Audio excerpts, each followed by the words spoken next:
Buenas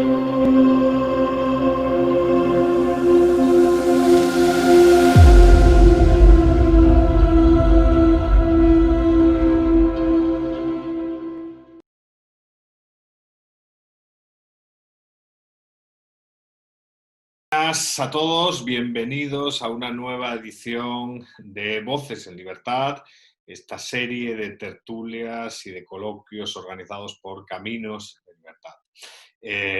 A lo largo de las ya más de 15 sesiones, más de 15 tertulias organizadas por la Casa, pues hemos tocado infinidad de temas, ¿no? Y hoy nos toca algo central para los principios de todos aquellos que defendemos la libertad, que son los derechos de propiedad, la situación de la propiedad privada en las distintas realidades en las que nos toca vivir, ¿no? Y para ello, y como de costumbre en esta casa, pues disfrutaremos de un panel de primera, ¿no? Un panel de primera. Tenemos con nosotros a Mijael Garrido, amigo de la casa, ya ha participado en otras tertulias con nosotros, político, abogado, docente y comunicador peruano, presidente fundador de la Sociedad Junín, ha sido editor del diario Altavoz y presentador de televisión, un especialista en derechos de propiedad. También al profesor Luis Foncerrada, economista mexicano, director general del Centro de Estudios Económicos, ha desarrollado una importante labor tanto como gestor como investigador, ha publicado en journals académicos y científicos de primer nivel y ha impartido un gran número de conferencias a lo largo y ancho de la geografía mexicana y en realidad a nivel global. También a Martín Simonetta. A Martín tuve el placer de conocerlo en la Universidad Francisco Marroquín, director ejecutivo de la Fundación Atlas 1853, investigador, profesor, activista en favor de la libertad, de nacionalidad argentina, ¿no? Ha obtenido varios reconocimientos a lo largo de su carrera y publicado un número interesante de trabajos, ¿no? Pues me viene a la mente Economía acá, cómo llegamos, cómo estamos, a dónde vamos. Y también Sari Levy, economista venezolana, profesora en la Facultad de Ciencias Económicas y Sociales de la Universidad Central de Venezuela, parte de la Academia Nacional de Ciencias Económicas, integrante del Comité Científico del International Institute of Advanced Economic and Social Studies. Ha desarrollado una importante labor pues, divulgando conocimiento científico y también produciendo materiales, descifrando el colapso, la teoría de redes y el análisis financiero o un siglo de pánico. En definitiva, y como siempre, como decía hace unos segundos, como de costumbre en esta casa, pues una mesa de gran nivel, ¿no? La metodología de este tipo de sesiones es una metodología bastante sencilla. En realidad, lo que queremos, como saben, es un vídeo para una plataforma de acceso masivo como es YouTube. Entonces, la idea son, pues, obviamente, intervenciones relativamente cortas, entre 4 y 6 minutos, y que haya cierto dinamismo, ¿no? Que haya, pues, en definitiva, rondas a esas preguntas dinámicas y rápidas para llamar la atención del público y generar un debate pues, a nivel, en definitiva, global, ¿no? A nivel del mundo hispanohablante. Y hoy tocamos un tema realmente polémico como es la cuestión de los derechos de propiedad, ¿no? Entonces, la primera pregunta pues, es una pregunta de naturaleza pues, nacional, ¿no? ¿Cómo ven la situación en cada uno de sus países, ¿no? ¿Se encuentra la propiedad en peligro? ¿Ha sido esta pandemia y esta crisis que estamos sufriendo, pues digamos, un elemento que ha favorecido el asalto a la propiedad privada? Bueno, para iniciar el diálogo, pues si quieren le dejamos la primera palabra a Mijael, que ya estuvimos charlando hace unos días también. Mijael, bienvenido. Es un gusto volver a verte. Gracias, Ed, por la invitación y gracias a Caminos de Libertad por la importante oportunidad. Empiezo, pero no quiero antes dejar de saludar a quienes me acompañan en el panel. Será un honor poder conversar con ustedes. Tengan buen día en cada una de las latitudes en donde se encuentran. A ver, yo soy peruano y la cuestión de los derechos de propiedad en el Perú sí se ha visto avinagrada ciertamente por la pandemia que hoy nos agobia. Es fundamental decir, además, como preludio breve a lo que voy a exponer, que los derechos de propiedad en el Perú históricamente han sido postergados siempre en una serie de etapas de populismo, de estatismo, de caudillismo, y han quedado siempre pendulando en un limbo limbo de incertidumbre, en donde en momentos de crisis son fragilizados con cierta virulencia.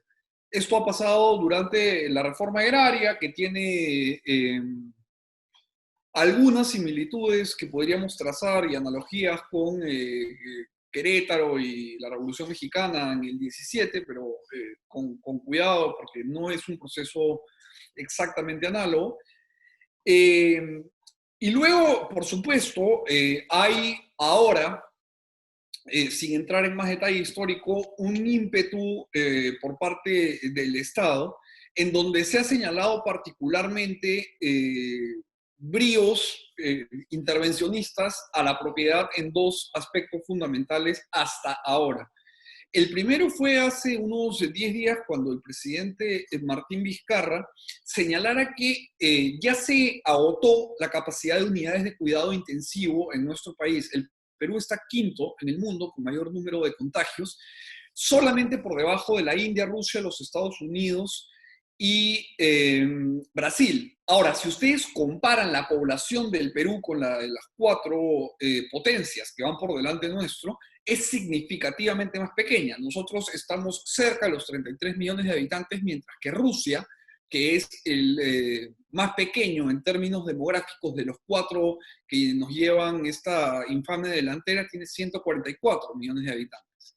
Entonces, al ver el sistema de salud pública colapsado, el presidente buscó que las clínicas privadas, que dicho sea de paso venían jugando un rol algo perverso porque habían subido los precios a un nivel bastante pernicioso con respecto a la atención para el coronavirus a quienes no estaban ni en el sistema estatal de seguros ni en el sistema privado tradicional de atención de pensiones, y amenazó a las clínicas con que si no llegaban a un acuerdo con el Ministerio de Salud para atender a los pacientes de COVID con una tasa subsidiada, iba a proceder a utilizar el artículo 70 de nuestra Constitución, que lo que hace es habilitar directamente la expropiación de las clínicas. Ahora, aquí hay que hacerse varias preguntas que dejo sobre la mesa, además, para trasladar la palabra a los demás panelistas. La primera es que mi profesor y gran amigo, además amigo de Caminos de la Libertad también, Enrique Gersi, fue el primero en señalar una cuestión que es fundamental en el caso peruano. Él levantó la voz y preguntó públicamente en la prensa qué es lo que el presidente iba a expropiar. Porque los equipos médicos no le pertenecen a las clínicas, la mayoría están bajo contratos de leasing o de renting con las clínicas. El personal médico especializado no le pertenece a las clínicas y los terrenos de las clínicas ya en una economía que tiene algunos años en apertura relativa de mercado, le pertenecen a fondos de inversión peruanos o incorporados en el Canadá o los Estados Unidos. Entonces, básicamente no había nada que expropiar. Eso es por un lado. Y por otro lado, solamente el 11% de la capacidad de atención de pacientes en el Perú es privada y la capacidad de cuidado intensivo disponible de las clínicas privadas también estaba muy reducida. Entonces, más que una real intención de expropiar, fue un amago o un apalancamiento para lograr un mejor precio de subsidio a la hora de negociar con el sistema privado de salud. Y vaya que lo logró porque en 2 días se pusieron de acuerdo. Y por otro lado, ahora, desde el Poder Legislativo, hay una iniciativa que pretende congelar el pago de las deudas, tanto hipotecarias como de créditos a personas naturales, por 90 días frente a cualquier entidad financiera bancaria. Y esto supone un gran riesgo, porque evidentemente si se suspende el pago a las entidades financieras, esto no solo va a beneficiar a quienes no pueden pagar, sino que también va a beneficiar a quienes sí pueden pagar.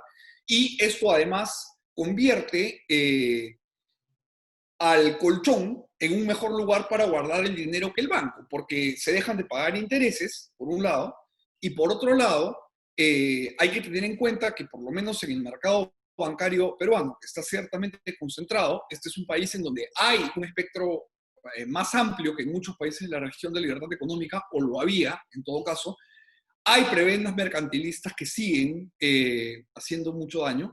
Termino con este punto. 9 de cada 10 soles, que es la moneda local, o si quieren verlo en términos globales, 9 de cada 10 dólares que fluctúan en el mercado bancario nacional le pertenecen a los ahorristas y no a los bancos. Y esta medida perfectamente podría generar una corrida financiera que llevaría al colapso de los bancos, que llevaría, por tanto, a la pérdida de los ahorros de todos los peruanos. Lo que pasa está en que la lírica y la retórica populista con la que se plantea el proyecto suena muy bien, porque ¿quién no quiere dejar de pagar sus obligaciones por 3 meses? El tema está en que esta es una típica situación en donde el populismo disfraza muy bien una propuesta en donde la lavada puede terminar saliendo más cara que la camisa, como decimos los peruanos, porque por ahorrarnos unos meses de pago obligatorio y contractual, firmado de manera voluntaria además, podríamos terminar perdiendo nuestros ahorros. La sociedad entonces sí se ha visto agobiada, pero creo que tenemos invitados venezolanos y argentinos y lo que ha pasado con el grupo Vincennes en Argentina y bueno, de Venezuela no hay más que explicar. Creo que son latitudes en donde el ataque ha sido mucho más beligerante por parte de las tiranías que agobian tanto el Río de la Plata como a Caracas. Muchas gracias, Mijael. Le damos la palabra, en segundo lugar, al profesor Fonserrada. Gracias. Muy amable, Eduardo. Sí, efectivamente, aquí un poco a raíz de la pandemia, pero otro, yo diría sobre todo de manera mucho más importante, aún antes de la pandemia, ha habido una serie de violaciones a los derechos de propiedad. Y evidentemente no solo a los derechos de propiedad, digamos, intelectual, sino a la posibilidad de ejecutar contratos, que es una forma muy importante de los derechos de propiedad. Y se han suspendido obras que ya tenían permiso para ser desarrolladas. Una cervecería que ya tenía más de $1,000 millones en el estado de Baja California, el Aeropuerto Internacional de la Ciudad de México, por supuesto, con una cantidad enorme de inversión y que es una solución que urge a la Ciudad de México. Adicionalmente, recientemente, una nueva iniciativa que ha sido suspendida por algunos juzgados en los que se suspende arbitrariamente las pruebas de operación para la producción de energía eléctrica eólica. Es decir, yo en este momento estoy en Mérida y desde donde estoy sentado puedo ver alrededor de 40 generadores de estos molinos para generar energía eléctrica parados desde hace meses porque se interrumpió su inclusión al sistema eléctrico. Son inversiones muy grandes, multimillonarias, y arbitrariamente, por una decisión de la Secretaría de Energía, que evidentemente tenía el visto bueno del Ejecutivo, de la Presidencia, de pronto se para el proceso de pruebas para incluirse en la distribución y evidentemente generación de energía eléctrica. Esto es especialmente grave porque en el sureste del país, en Yucatán, en Campeche, en Tabasco, en Chiapas y en Oaxaca, hay problemas de abasto de energía eléctrica, especialmente en la península de Yucatán y en Campeche. Entonces, estos son claros ejemplos que no tienen que ver solo con el CONAVID, sino con una política de detención de inversión, de una falta absoluta de respeto a los derechos de propiedad y, peor, cambios en las reglas de juego con las que se inician proyectos, con las que se firman contratos y con las que hay acuerdos. Y no solamente estamos hablando de estas reglas de juego no escritas, sino estamos hablando de reglas de juego en contratos y que se encuentran dentro de la ley. Entonces, a través de decisiones muy arbitrarias, estamos sufriendo un ataque fuerte a la inversión privada, que sin duda tendrá efectos brutales en términos de la generación de empleo y en términos de nuevas inversiones. De otra parte, ya durante la pandemia hubo también un intento por llevar a cabo prácticamente dos tipos de intervenciones, diría yo. Una en las escuelas privadas, en donde se intentó que fueran ocupadas durante las tardes para efectos comunitarios de cualquier tipo. Esto, por suerte, no avanzó más, pero era una clara violación a los derechos de propiedad. Y otro más también en el caso de la infraestructura de salud, hospitales, etcétera, en las que también hubo algunos acuerdos, pero este tipo de iniciativas continúan dándose. Recientemente, y con esto termino mi intervención, hay en medio de la visita del presidente a Washington por la firma o por la entrada en vigor del Tratado Nuevo de Libre Comercio, el famoso TEMEC, surge una iniciativa por parte del partido o del grupo parlamentario de Morena, un texto en el que se modifican las reglas para las casas y departamentos habitación, en donde se plantea que el mínimo de los contratos tendrá que ser por 3 años, no por 1, incluso para los que ya existen, por ejemplo. Esto es reciente, esto aparece recientemente, hoy está en los medios en nuestro país, en México. Y otra de los planteamientos que hace es que los contratos no deben exigir tampoco ningún tipo de garantía o de fianza por parte del arrendatario, ¿no? Entonces, bueno, pues esto modifica fuertemente la práctica histórica en el país y además se dice que aquellos que no muestren un contrato en estos términos no podrán exigir ni el desalojo del inquilino ni podrán demandar el pago de las rentas vencidas. O sea, es absolutamente una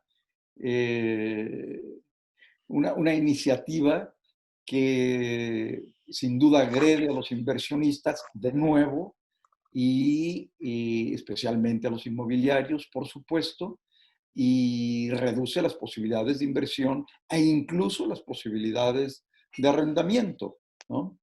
Así que hay serias violaciones y el gran problema es que el país tendrá una caída en su Producto Interno Bruto de no menos de 2 dígitos, estaremos entre menos 10 y menos 12 o 13, con una caída en la inversión continua, con tasas negativas desde hace 2 años, mucho más profundas recientemente, la actividad industrial caída en 30%.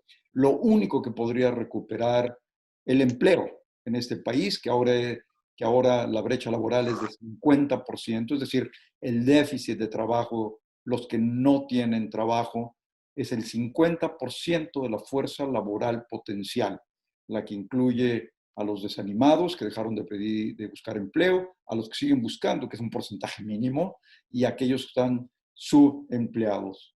De esa forma, pues no se ve un panorama muy prometedor en términos de inversión, que es lo único que podría ir recuperando el empleo.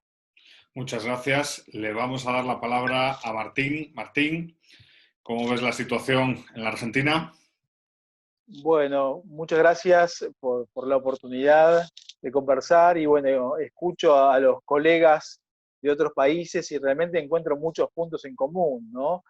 Cada uno con su contexto. En Argentina hace medio año que gobierna nuevamente una administración cercana a lo que llamamos el kirchnerismo, el populismo, pero digamos que el presidente anterior, que fue Mauricio Macri, supuestamente no populista, tampoco redujo el peso del Estado en la economía, ¿no? Y de hecho entró la Argentina en default durante los últimos días de su mandato y terminó justo, digamos, casi por ser expulsado por los mismos ciudadanos, ¿no? Con lo cual, Mauricio Macri fue un presidente que se decía cercano a las ideas de libertad, pero no hizo nada vinculado a eso, no pudo, no quiso, se enamoró del gradualismo del cambio, ¿no? Y asumió luego Alberto Fernández, un presidente consentido por Cristina Fernández de Kirchner, encontró una economía devastada, ¿no? Y apareció el coronavirus. Acá decimos en chiste y en serio que la economía argentina era como una persona que estaba en coma, ¿sí? Y que, a la cual luego con el coronavirus le cayó un piano en la cabeza. Así que este es un poquito el panorama económico y social de la economía argentina. Y Alberto Fernández, como buen populista, lo que está haciendo es tratando de, poniendo énfasis no tanto en la actividad económica ni en el sector privado, sino en que no quede como el presidente del COVID en la historia argentina, ¿no? Con lo cual lo que se está haciendo y con relativo éxito es tomar las medidas para que no haya contagios. Pero, ¿cuál es la contracara de esto? La paralización total de la actividad económica. En Argentina hay apenas 1.700 muertos por COVID hasta el momento, ¿no? Y pensemos que por gripe todos los años hay 30.000. O sea que es una de las tasas más bajas de América Latina y del mundo, pero la contracara, por ejemplo, es que ha habido más de 9.000 muertos por temas cardiovasculares. Eso se cuenta en otra cuenta, valga la redundancia, ¿no? Pero se está mostrando como un éxito por parte del gobierno, ¿no? Bueno, y lo que vemos en la parte de la población que trabaja en la Argentina es que está ya sin poder más, digamos, hacen manifestaciones, trabaja informalmente, hace lo que puede, trata de escapar un poco de la cuarentena, que también es un tema para discutir muy interesante, es hasta qué punto, ¿no?, la cuarentena es efectiva y necesaria de la forma en que se aplica en muchos países para prevenir el COVID, no teniendo en cuenta cuáles son los grupos de riesgo, etcétera, ¿no? Pero este es un poco el panorama, ¿no? Un gobierno populista que está enfocado en quedar en la historia como El Salvador, ¿sí? Como El Salvador de la sociedad del virus, ¿no? Y que está cortando todo tipo de actividad económica para que no haya riesgo de transferencia del virus. También lo que vemos en el caso argentino es que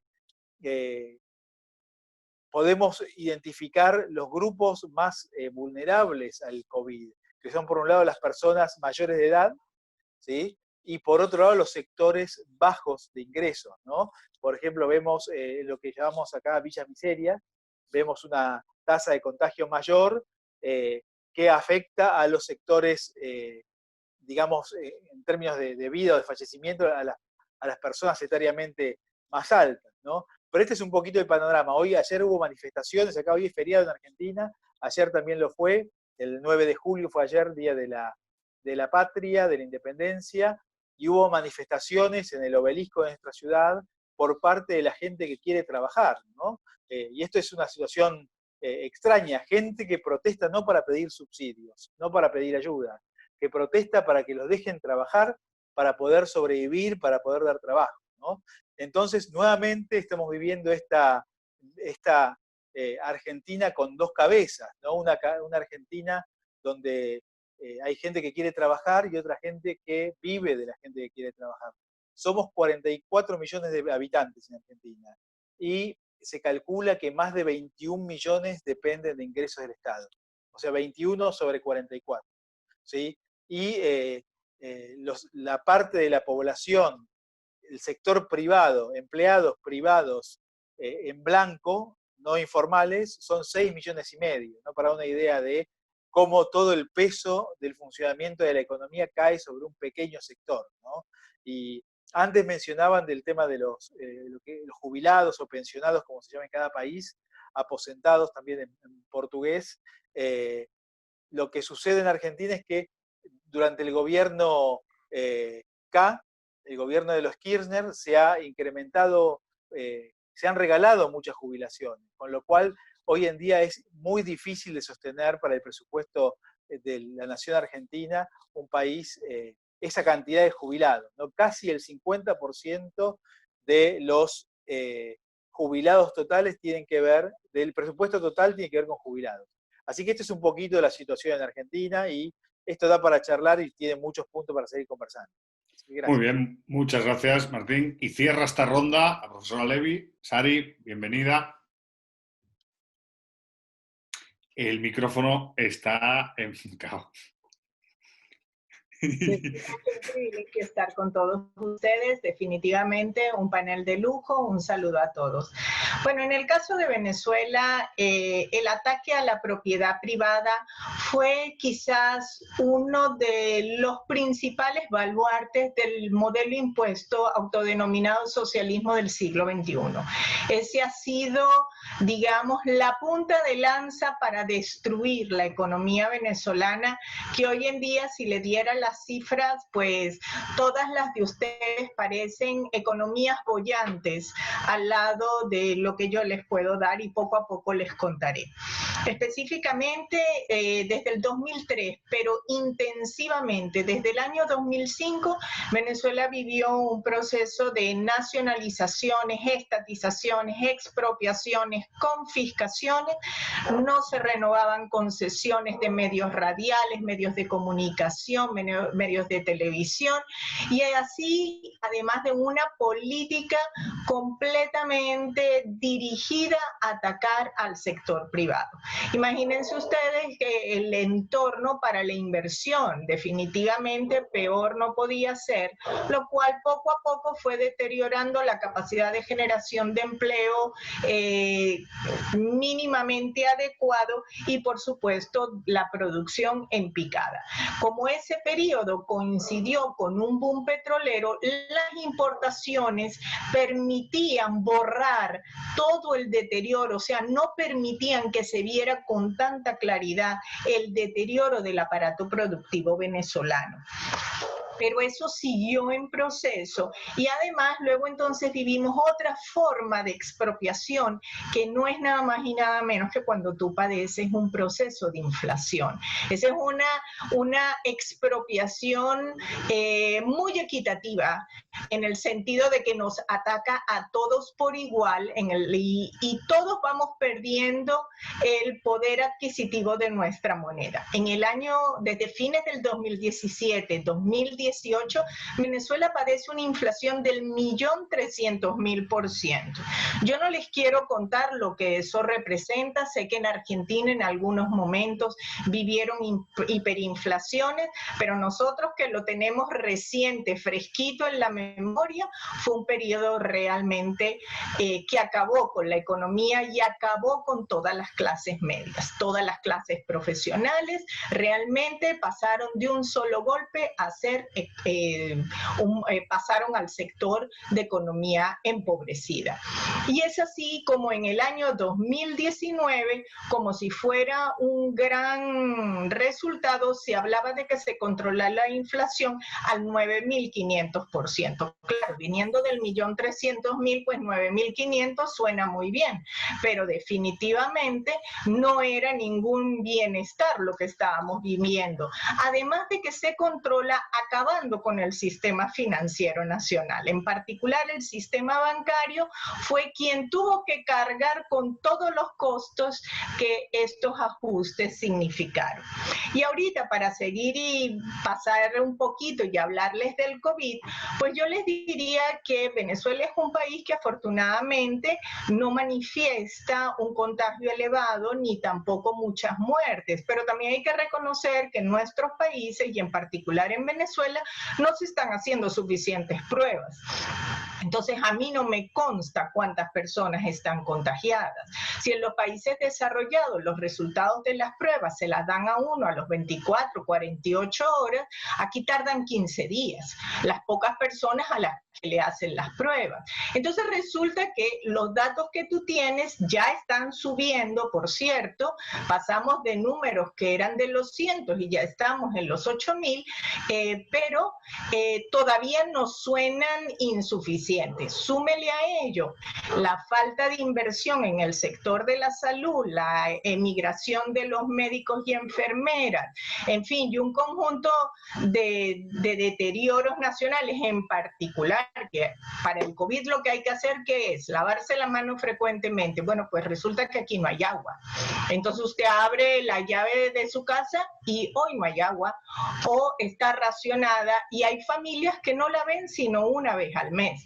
Entonces imagínese usted cómo me van a decir que eso funciona. Entonces, la cantidad de elementos, por cierto, que al igual que en otros países, como ustedes han contado, los bancos no pueden subir las tasas de interés, que por cierto, históricamente habían sido negativas en estos 20 años, no pueden cobrar los préstamos, los alquileres entre privados, no, la gente ya no tiene que pagarla, pero eso no significa que el sector público ha dado algo, no, se ha dedicado a generar distorsiones entre privados. Y la verdad que Venezuela está dentro de nuestro hemisferio, dentro de los dos países del hemisferio que van a padecer más por hambruna que por COVID. Y esos son Venezuela y Haití.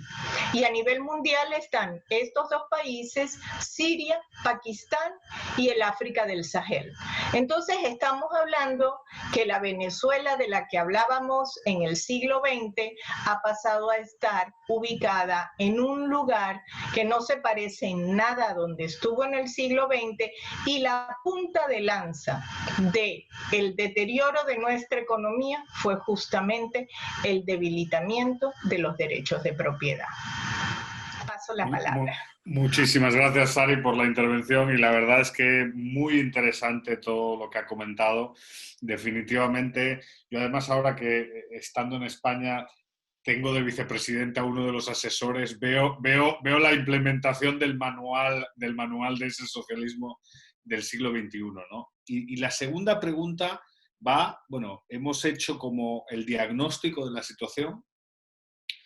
Hay riesgo evidente, en Venezuela ya no hay riesgo, ya se ha profundizado en toda la tormenta. La sociedad, ¿no? ¿Cuál es el rol de la sociedad? ¿Cómo ha reaccionado la sociedad, ¿no? Porque, y ahí quizás también el caso de Venezuela es interesante, ¿no? Mucha gente ha decidido abandonar el país, otros han dado la batalla, pero la represión ha aumentado. O sea, ¿cuál es, desde su punto de vista, lo que toca a la sociedad? ¿Es consciente la sociedad de la amenaza? ¿Es consciente la sociedad de que su estructura de derechos y libertades está siendo amenazada, y que las amenazas a los derechos de propiedad es pues una amenaza, en definitiva, a las libertades individuales, a la libertad con mayúscula individual? ¿Es consciente desde su punto de vista en los distintos países o no? Vamos a empezar, si quieren, por Martín, porque lo de Vicentín, bueno, yo siempre he leído, no sé si queriendo ver, como cierta resistencia social ante la amenaza de la expropiación y todo este tipo de cosas, ¿no? Entonces, Martín, si quieres empezamos por ti esta segunda ronda. Bueno, como vos decís, el caso Vicentín es un caso realmente claro en este sentido, ¿no? Porque nos muestra cómo una parte de la sociedad reacciona ante los intentos de expropiación por parte del gobierno neokirchnerista, ¿no? Pero lo que tenemos que ver también es que hay tradicionalmente dos Argentinas, una Argentina que trabaja y otra Argentina que vive de la Argentina que trabaja, ¿no? Podemos definirlo con simpleza y con el riesgo un poco de simplificar y equivocarnos un poco, la Argentina peronista y la Argentina no peronista, ¿sí? La Argentina, una Argentina cuya energía está orientada a la producción, la inversión, la exportación, la generación de divisas, cultura del trabajo, ¿sí? Y la otra Argentina, que es la Argentina de reparto, ¿no? Que cobra lo que genera la Argentina que produce, ¿no? Y acá vemos que lo que hemos charlado otras veces en reuniones con distintos de los amigos aquí presentes, una Argentina que tiene que ver con el origen de aquella Argentina que en 1913 era el 10º PBI per cápita más alto del mundo, que tiene que ver con valores italianos, españoles, sirios, libaneses, de la colectividad judía, una Argentina migratoria que trabaja, trabaja, trabaja y trabaja.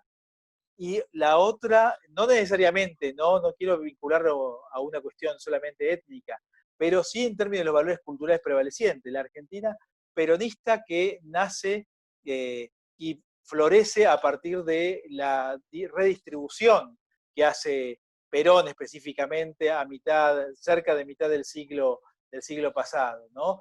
Pero la diferencia tiene que ver con los valores, el software mental que gobierna a las dos Argentinas. ¿Sí? Una Argentina que, digamos, oriente las energías de la familia, de los hijos, de los nietos, al trabajo y al progreso, ¿sí? Y la otra que hace justamente todo lo contrario, y aparte que, como en Venezuela, en Argentina también tenemos lo que llamamos planes sociales, ¿no? Por ejemplo, las personas cobran según la cantidad de hijos que tienen. Entonces, cuanto más hijos vos tenés, más subsidios cobrás, ¿sí? Entonces, algo que es muy común en Argentina es los pobres se reproducen a una tasa mayor que los no pobres, ¿sí? Porque obtienen subsidios. Y asimismo, un fenómeno vinculado a eso es que hay madres muy jóvenes, hay abuelas de 30 años, ¿sí? Y la tasa de reproducción de determinada Argentina es terriblemente superior a la tasa de reproducción de la otra Argentina. Hay algunos estudios al respecto, que la Argentina, digamos, de ingresos bajos, tiene alrededor de 5 hijos por pareja, y la otra Argentina tiene una tasa de reproducción menor a 1.8, ¿no? Esto nos da una idea de la Argentina del futuro, cuál va a ser, ¿no? Porque si vos premiás con subsidios al que tiene más hijos, y las familias pueden vivir sin trabajar solo por tener hijos, y los populismos saben esto, lo utilizan, y en el contexto de la pandemia también se han establecido nuevos subsidios, ¿no? Para los sectores más bajos y según cantidad de hijos y demás, ¿no? Con lo cual esto nos pinta un perfil de la situación actual de la Argentina y el futuro de mediano y largo plazo de la Argentina. Y ningún político se anima a tocar eso.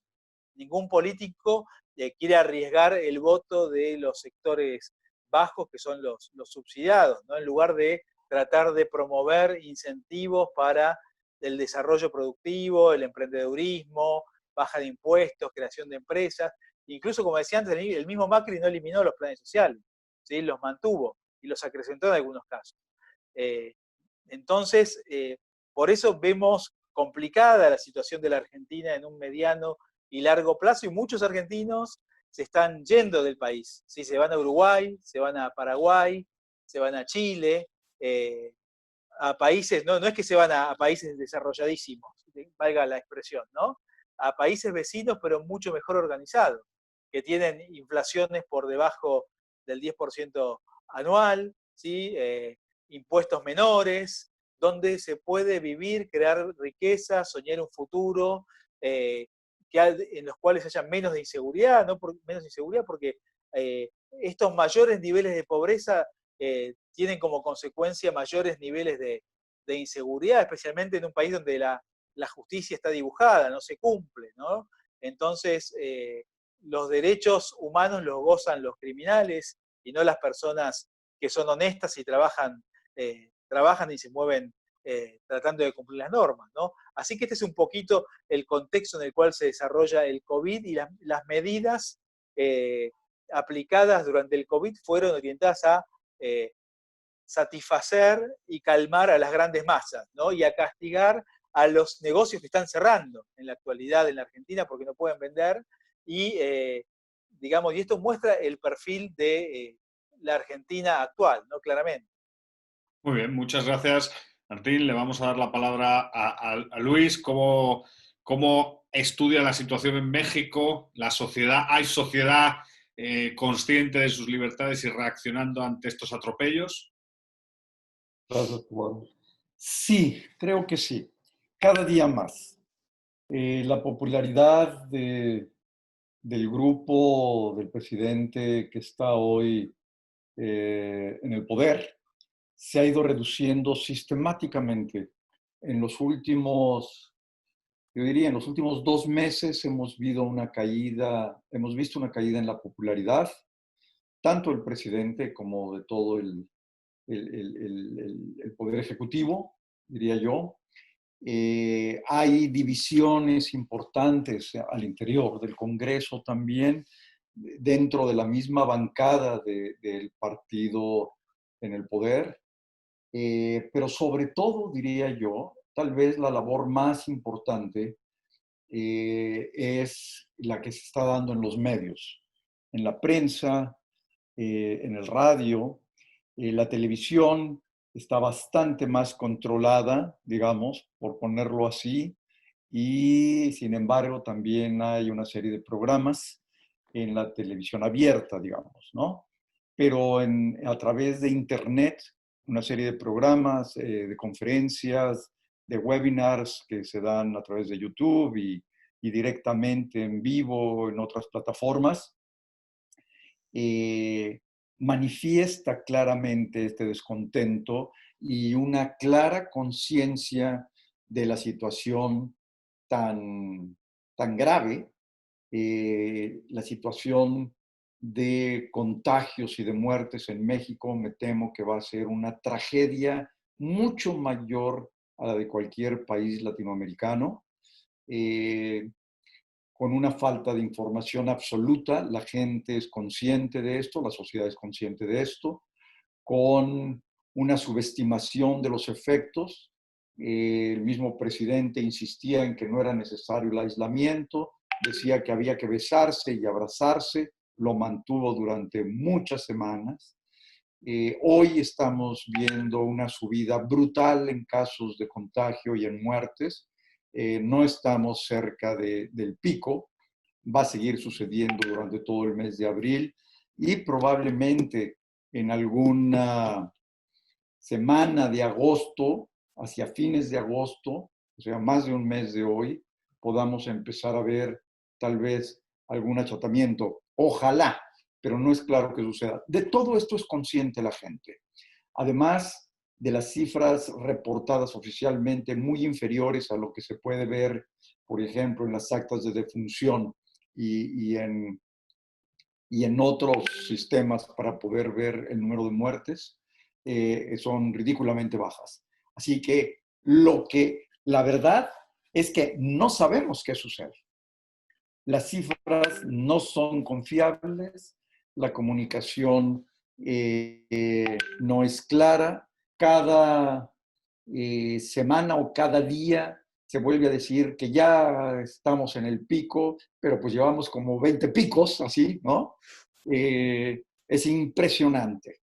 Y desgraciadamente los mensajes, las muestras, la actitud de los dirigentes no está permitiendo o no está haciendo consciente o ayudando a que la gente sea consciente de la importancia del distanciamiento. Esta va a ser una tragedia brutal. De pronto hay algunas señales de nuevo confusas. Las caricaturas que vemos en la prensa son, de veras, muestran 10 señales diferentes en distintos lugares. Abrimos, no abrimos, nos esperamos, no, todavía no. Y estos son los mensajes. Hay una gran ambigüedad y bueno, esto va, por supuesto, que creando una gran conciencia en la sociedad. Ya se han perdido algunos puntos porcentuales en términos de la popularidad y de si se ve que están actuando bien o mal las autoridades. Ya es más alta la opinión porcentualmente de que está mal. La esperanza que tenemos es que el año próximo esta conciencia de la sociedad en elecciones intermedias permita cambiar los porcentajes que existen hoy en el Congreso, en la Cámara de Diputados y fundamentalmente.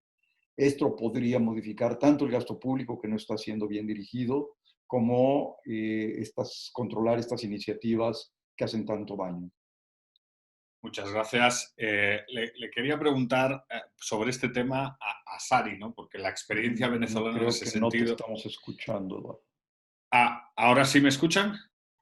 Ahora Sí, te escucho, ¿no? te escucho. Le quería preguntar a Sari, porque bueno, en este caso la experiencia venezolana tiene mucho que decir, ¿no? Sobre el asalto a los derechos de propiedad, la reacción de la sociedad civil. Sari, ¿cómo ves la situación en Venezuela, ¿no? Porque a mí concretamente, bueno, mis primos vivían ahí, se regresaron en el 2003, ya hace bastante tiempo, lo vieron venir, pero claro, las relaciones entre España y Venezuela son muy fuertes y claro, las similitudes también son muy fuertes a día de hoy. Entonces, yo por lo menos veo que la sociedad española está un poco adormecida, ¿eh? Y hay una amenaza a los derechos de propiedad y aún así tampoco hay reacciones, digamos, populares a dichas amenazas en temas de legislación de alquileres y de otro tipo de cosas, ¿no? Cuéntanos qué podemos aprender de Venezuela y de la resistencia de parte de la sociedad civil para proteger su estructura de derechos y libertades.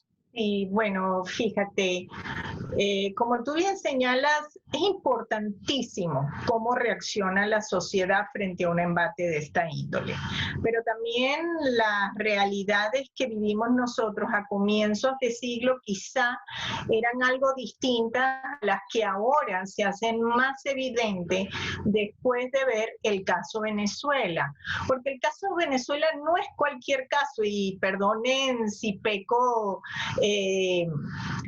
quizás de ponerlo muy enfáticamente así, quizás hay algo de nacionalismo en eso, pero es que es un país que vive el mayor boom petrolero de su historia y el más extenso.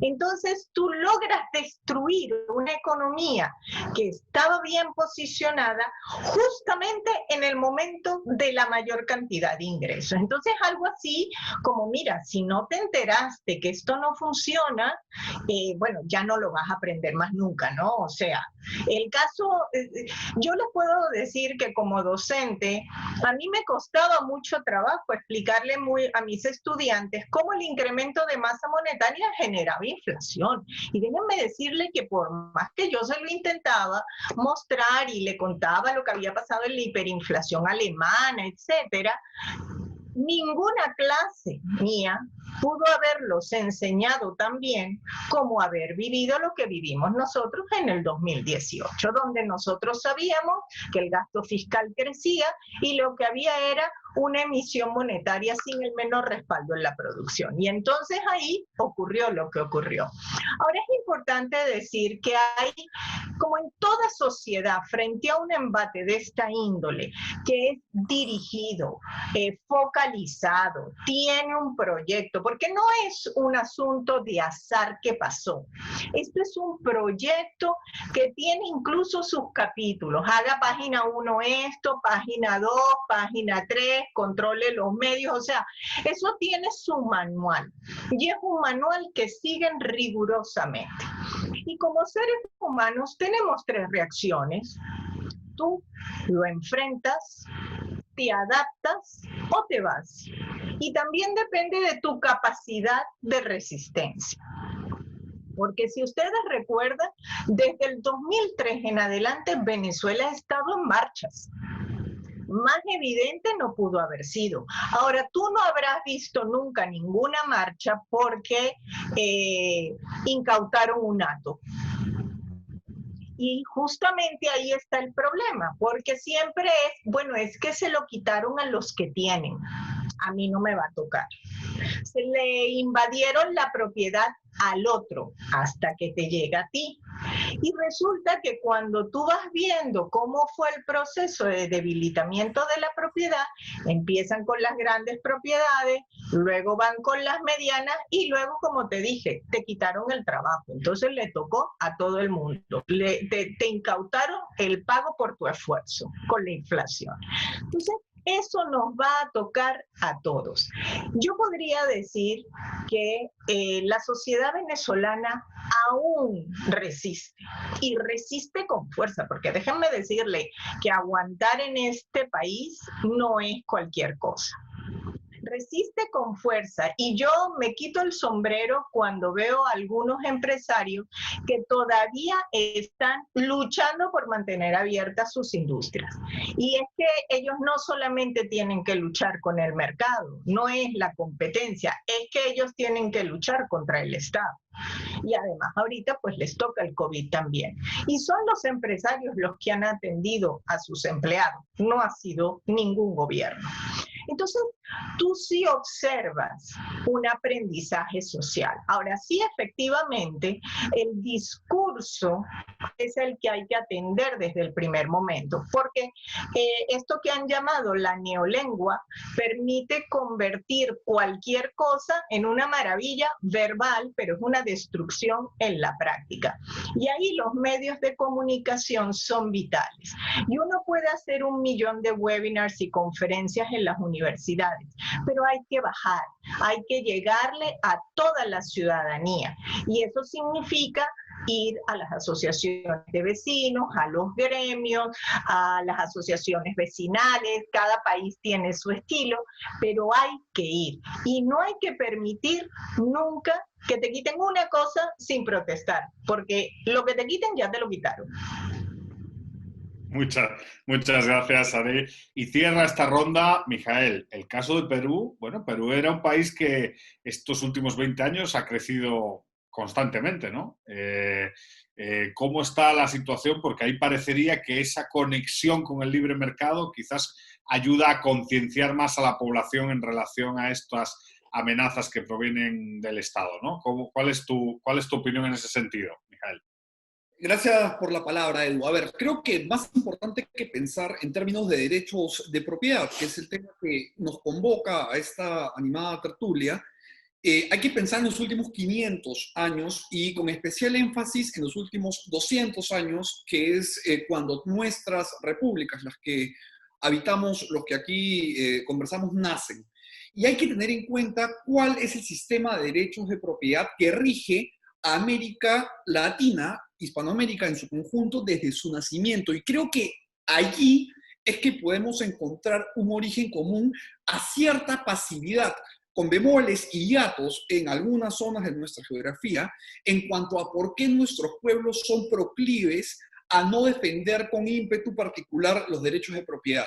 Y esto tiene que ver con la conquista y el proceso de llegada de Europa a América, que tiene dos versiones completamente distintas. La primera, como conocemos todos los hispanohablantes, es encabezada por Cristóbal Colón en 1492 con el descubrimiento o el redescubrimiento de América y el inicio de la fundación de las ciudades españolas que hoy son capitales de nuestros países. El caso de Lima es en 1535, Argentina, si no me equivoco, lo que entonces era la Capitanía General de Río de la Plata y luego el Virreinato de Río de la Plata funda Buenos Aires en 1536, Veracruz se funda el 22 de abril de 1519 y Caracas es en 1567. Todas estas ciudades se fundan en un momento en el que el emperador del Imperio Español era Carlos V y posteriormente Felipe II, y es el auge del Imperio Español. Entonces, junto con la conquista, llega a América Latina las encomiendas, el sistema legal, el sistema básicamente regio que gobernaba a la Casa de Habsburgo. Mientras que América del Norte, y hablo del norte más al norte, si me lo permiten nombrar así, fue conquistada por un grupo de pioneros que de hecho se embarcan en una empresa de búsqueda de territorios con una empresa privada, la Virginia Company, en una historia que todos conocemos porque Disney la hizo película, que es la de Pocahontas, y es recién a partir de 1618 que la conquista de América del Norte cobra bríos.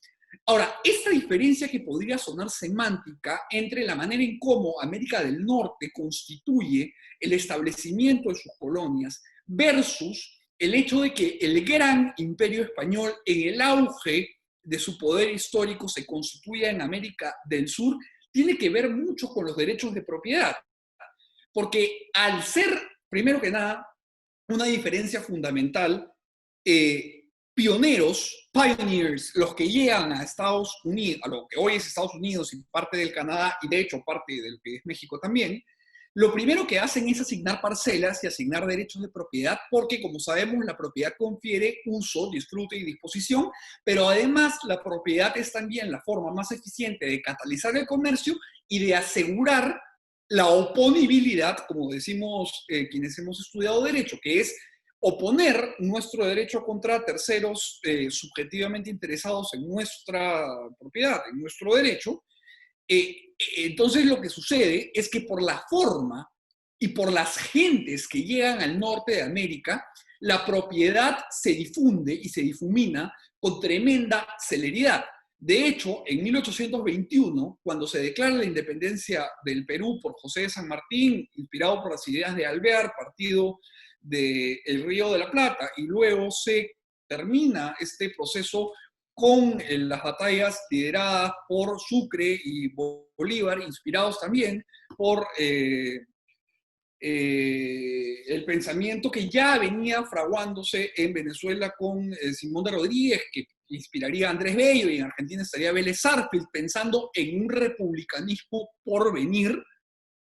En el Perú habían menos de 100 títulos de propiedad asignados, mientras que, por ejemplo, en la ciudad de Boston habían ya más de 10.000.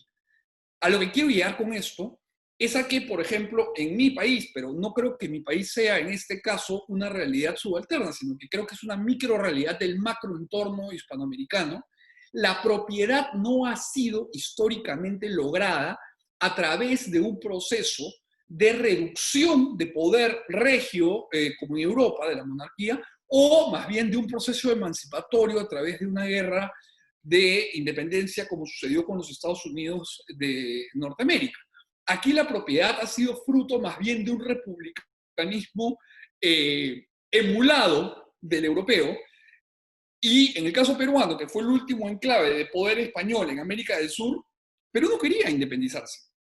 A los peruanos les duele mucho a veces escuchar esto, pero el Perú no quería dejar de ser parte del Imperio Español porque era la capital del virreinato y porque los peruanos teníamos todas las prebendas mercantilistas que impedían que comerciáramos con otros países, cosa que hacía un daño tremendo a las clases medias inexistentes. Habían los de encima y los de abajo, pero los de encima estaban muy bien enchufados con un sistema parasitario y mercantilista en donde los derechos de propiedad no existían.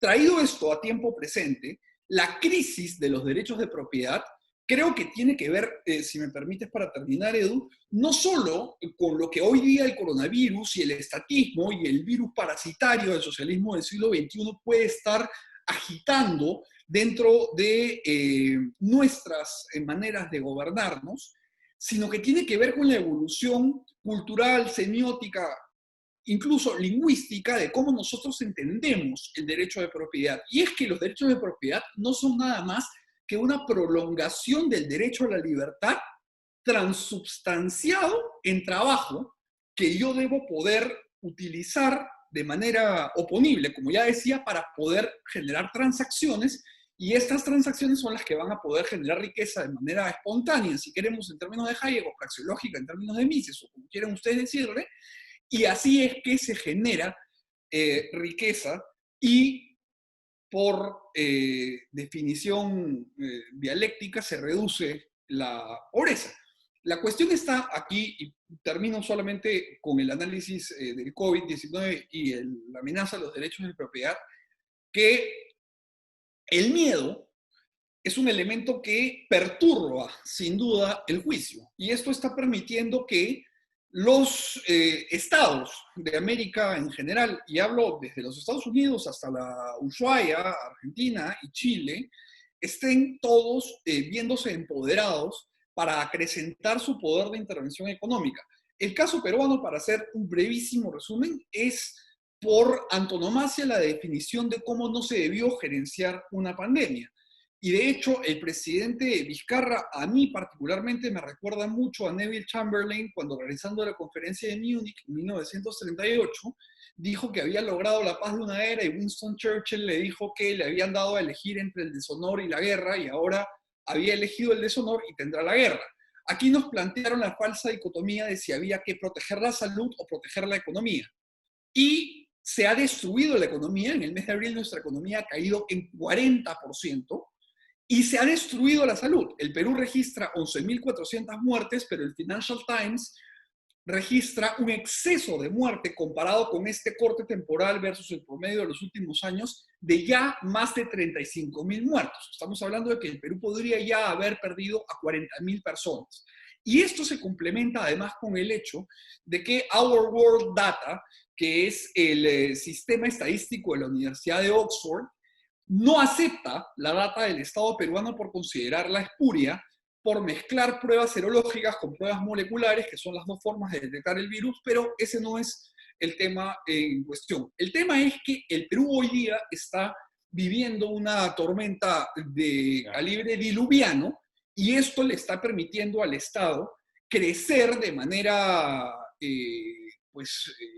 muy acelerada, conquistando espacios de derechos de propiedad que el pueblo no necesariamente defiende con el vigor que yo creo que debería, porque no lo siente como propio, porque los derechos de propiedad no han formado culturalmente una parte esencial de la visión que los peruanos tenemos de nuestra república. Vamos a la última ronda de preguntas, que es una ronda de clausura y es una ronda que siempre le hacemos a todos los invitados, ¿no? Después ya de 15 videos y de 15 programas, pues es la pregunta de cierre, ¿no? Es una pregunta pues un poco para construir un castillo en el aire, ¿no? ¿Cómo acabará esto, no? O sea, vamos a un mundo donde hay una ventana de oportunidad para la libertad, o, pues citando el título del último libro de Vargas Llosa, nos tocan tiempos recios, ¿no?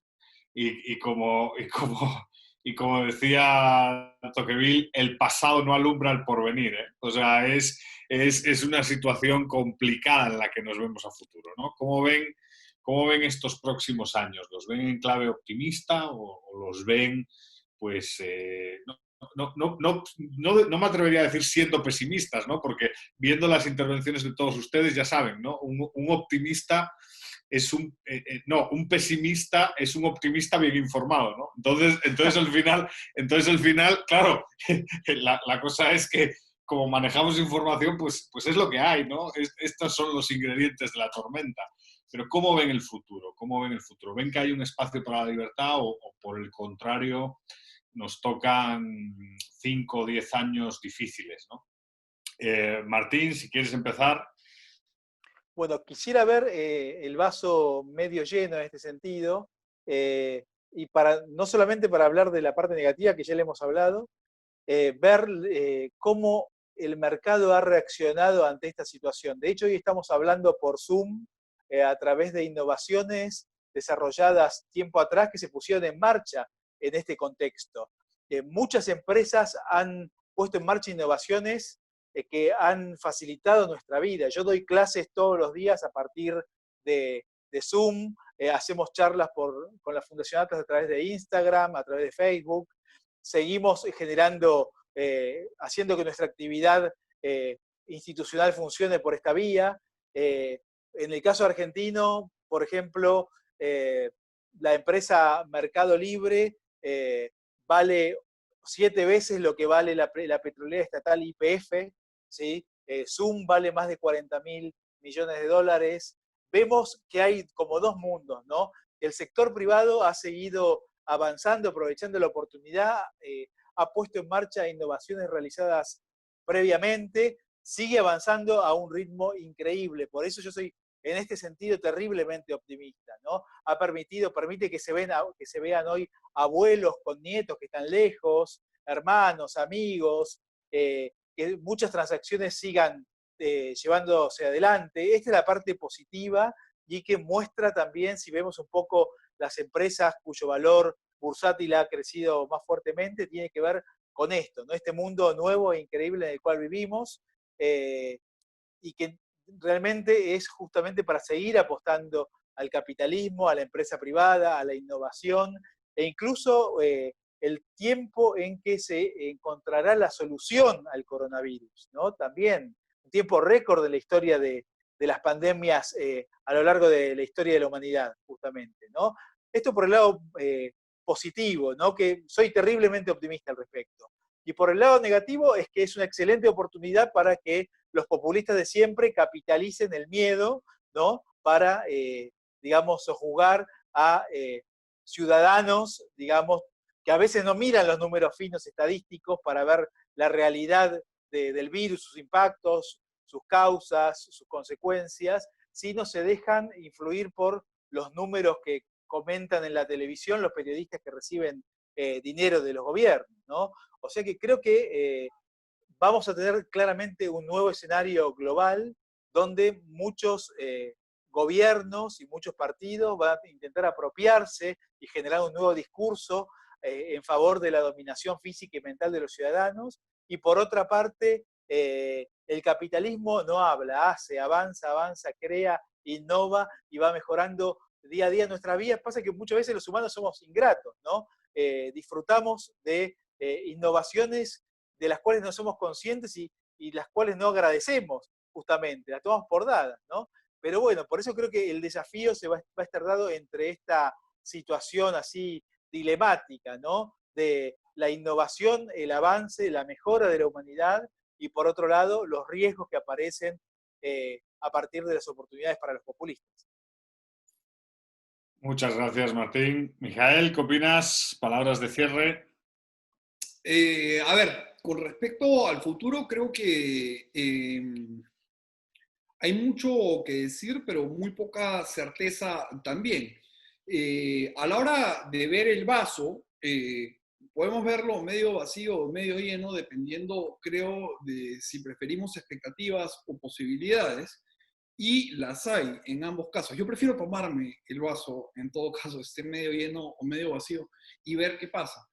Pero lo que me parece fundamental es tener en cuenta que lo que yo veo, por lo menos en el Perú, y con algún conocimiento de causa en Argentina, en Venezuela, en México, es que lo que tiene que haber es un movimiento especialmente enfocado en el republicanismo, en reconsolidar la separación de poderes y en entender que solamente a través de una república que se entienda como tal y que no permita la oclocracia, ni la dictadura, ni la tiranía, ni las formas de hipertrofia del sistema democrático, tal como se entiende en teoría política, vamos a poder irnos consolidando. Y en ese futuro, los derechos de propiedad cumplen un rol esencial, porque no vamos a poder generar riqueza, ni trabajo, ni prosperidad, ni tener más escuelas, ni más hospitales, ni mayor capacidad de proteger a nuestros ciudadanos si no generamos transacciones entre privados.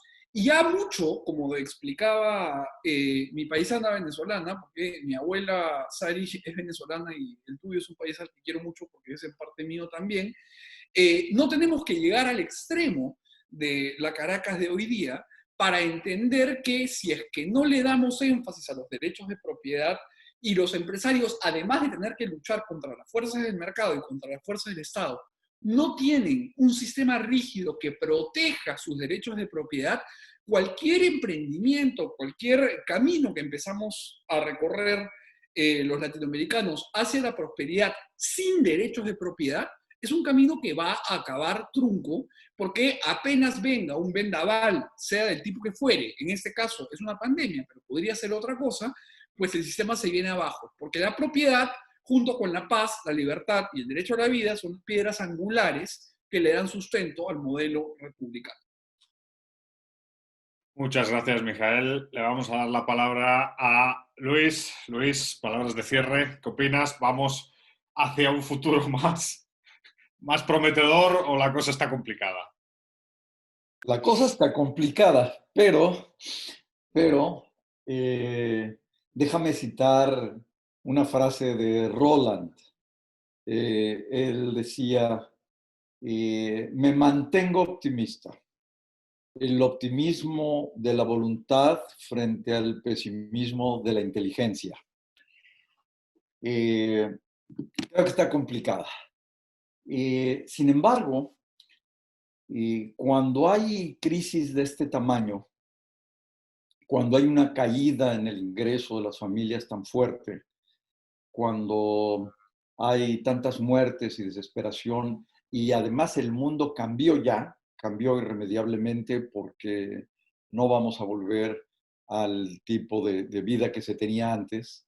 Habrá más cautela, habrá algunos sectores productivos que van a cambiar definitivamente. Incluso vamos a ver una redistribución de la producción en el mundo, me parece. Y esto va a suceder, está empezando a suceder, y creo que en el mediano plazo vamos a ver cosas más concretas. Creo que con esta fuerte caída en el producto, en el ingreso, con los incrementos fuertes en pobreza, indudablemente va a haber un campo muy fértil para el populismo y para, más que populismo, incluso para regímenes dictatoriales. Sin embargo, me parece que al mismo tiempo, dadas las fallas o las soluciones fallidas que hemos visto en otros países, espero que Venezuela se recupere en algún momento, pero creo que eso ha creado simultáneamente una mayor conciencia, y esperemos que en los grupos políticos, en los partidos políticos, si se continúa al menos con elecciones democráticas, podamos de alguna forma, no solo en México, yo pensaría en toda América Latina, lograr una redirección de las políticas públicas y una mayor conciencia política, para empezar, de la gente, ¿no? En ese sentido, yo creo que vamos a tener tiempos duros, efectivamente. No vamos a recuperar los niveles de la producción y del ingreso. La pérdida de riqueza es definitiva, ya sucedió, el tiempo pasó, ya lo perdimos. Pero yo esperaría que en unos 3 años pudiéramos, con algunos cambios políticos fundamentalmente, podamos ir recomponiendo la economía, volviendo a respetar los derechos de propiedad, un Estado de Derecho, reglas de juego claras y definitivas que vayan propiciando, pues, un mundo mejor para toda América Latina. Las otras opciones no están funcionando y no hay manera de crear empleos y bienestar sin inversión. Y los gobiernos no van a tener inversión ni privada ni pública, con una fuerte caída en la tributación que está sucediendo y se va a mantener. Entonces, me declaro optimista todavía. Muy bien, muchas gracias, Luis. Y por último, para cerrar el panel, Sari, ¿cuál es tu visión? Bueno, mira, la verdad es que todo momento crítico, toda crisis, nos abre todo tipo de futuro, nos dibuja infinitas posibilidades. Yo soy una incurable optimista, por lo tanto, ya saben en qué rango me muevo, pero aún así no puedo negar observar con preocupación las tensiones geopolíticas que se están dando y la venta de modelos donde cierta mejora económica es aceptada a pesar de la falta de libertad. Y ese vender ese estilo de modelos nos ha costado muy caro porque, como decía Mijael, si hay algo que hay que rescatar es la relevancia de la república, el rescate de las repúblicas liberales con todos los valores y principios que ellos significan, con toda la transparencia y eficiencia que los gobiernos que ahí funcionen tengan, con todos los balances de poder. Son esas las razones a partir de las cuales se debilitan los derechos ciudadanos y las sociedades sucumben al fracaso. El populismo y el clientelismo son herramientas que han funcionado muy bien y las crisis y el hambre que se ha generado, la reducción de pobreza y la imposibilidad de regalar, pues va a hacer que esos discursos vuelvan a ondear en el mundo entero, no en nuestro territorio nada más. Entonces, uno siempre que ve los populistas ondeando banderas, uno tiene miedo a las guerras. Y las guerras se dan hoy en día, en el siglo XXI, en muchos planos. Ya no solamente es en las batallas con armas, se da en el plano del discurso, se da en el plano financiero, por supuesto en el plano ideológico. Entonces, creo que si bien es cierto que posibilidades positivas se nos abren, las tenemos que construir. No basta con que las veamos, hay que activamente profundizarlas. Hemos visto sectores, actores que activamente promueven el descontrol, el caos, pero no siempre del otro lado somos tan proactivos para frenarlos. Entonces yo creo que la libertad y dentro de ellas los derechos de propiedad, que mejor no lo pudo explicar Mijael como extensión de nuestra propia libertad individual, deben ser valorados en su justa dimensión. Personalmente, ustedes lo saben, yo calculo todos los años el Índice Internacional de Derechos de Propiedad. Y justamente el índice tiene 3 componentes. Y uno de ellos, el elemento medular para arrastrar a los otros 2, es justamente la estabilidad política y legal, el ambiente político y legal en cada nación, y ahí estamos hablando de independencia judicial, Estado de Derecho, corrupción, todos esos elementos que sabemos son medulares a la hora de hablar de en una república liberal. Después de ahí tendremos derechos de propiedad física, intelectual y por supuesto todo el avance que una sociedad merece. Hoy en el COVID, ¿a dónde volteamos la mirada? A los centros de investigación, a las empresas farmacéuticas.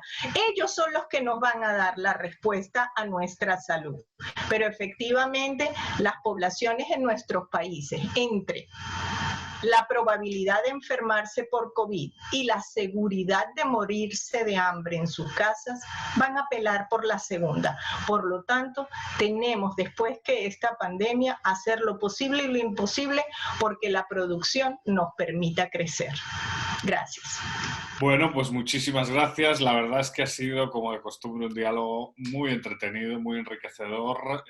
Cuídense mucho. Gracias por esta tarde y por esta tertulia aquí. Allí, del otro lado, pues otros tiempos horarios, pero muchísimas gracias.